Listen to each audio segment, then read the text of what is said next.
ഇന്ധനവില താങ്ങാനാകുന്നില്ല, സർവീസുകൾ നിർത്തേണ്ടി വരും. വിമാന ഇന്ധനത്തിന്റെ വില വർധന കടുത്ത സമ്മർദ്ദം സൃഷ്ടിക്കുന്നുണ്ടെന്ന് ചൂണ്ടിക്കാട്ടി ഫെഡറേഷൻ ഓഫ് ഇന്ത്യൻ എയർലൈൻസ് വ്യോമയാന മന്ത്രാലയത്തോട് അടിയന്തര സഹായം അഭ്യർത്ഥിച്ചു.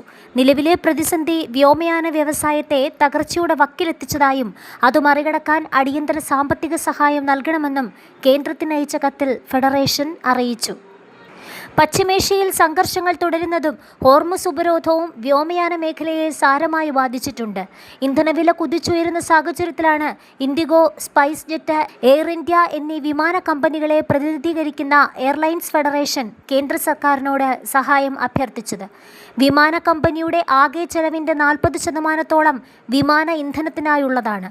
ഇന്ധനവിലയിലുണ്ടാകുന്ന ക്രമാതീതമായ വർധനവ് സർവീസുകൾ റദ്ദു ചെയ്യുന്നതിലേക്കും നിർത്തിവെക്കുന്നതിലേക്കും വഴിയൊരുക്കുമെന്നാണ് ഫെഡറേഷന്റെ കത്തിൽ പറയുന്നത്. മുൻകാലങ്ങളിലുണ്ടായിരുന്ന ക്രാക്ക് ബാൻഡ് സംവിധാനം പുനഃസ്ഥാപിക്കണമെന്നും ആവശ്യമുണ്ട്.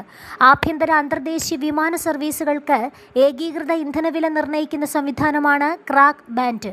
ഒപ്പം ഇന്ധനത്തിന് മേൽ ചുമത്തിയിരിക്കുന്ന 11% എക്സൈസ് ഡ്യൂട്ടി കൂടി താൽക്കാലികമായി ഒഴിവാക്കി നൽകാനും അഭ്യർത്ഥനയുണ്ട്.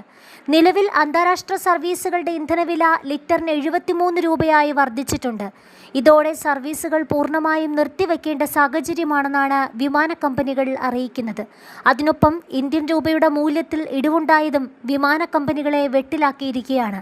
ഹോർമുസിലുണ്ടായിരിക്കുന്ന യുദ്ധ സാഹചര്യമാണ് ഇന്ധനവിലയിൽ ക്രമാതീതമായ വർധനയുണ്ടാക്കിയിരിക്കുന്നത്. ദീർഘദൂര സർവീസുകളെയാണ് ഇന്ധനവില വർധനവ് ഏറ്റവും രൂക്ഷമായി ബാധിച്ചിരിക്കുന്നത്. ലോകത്തെ എണ്ണ വിതരണത്തിന്റെ 1/5 കടന്നുപോകുന്നത് ഹോർമുസ് കടലിടുക്കിലൂടെയാണ്. Saudi Arabia, Kuwait, Iraq, Qatar തുടങ്ങിയ രാജ്യങ്ങളിൽ നിന്നുള്ള എണ്ണയും ഗ്യാസും ഏഷ്യ രാജ്യങ്ങളിലേക്ക് എത്തുന്നത് ഈ പാതയിലൂടെയാണ്.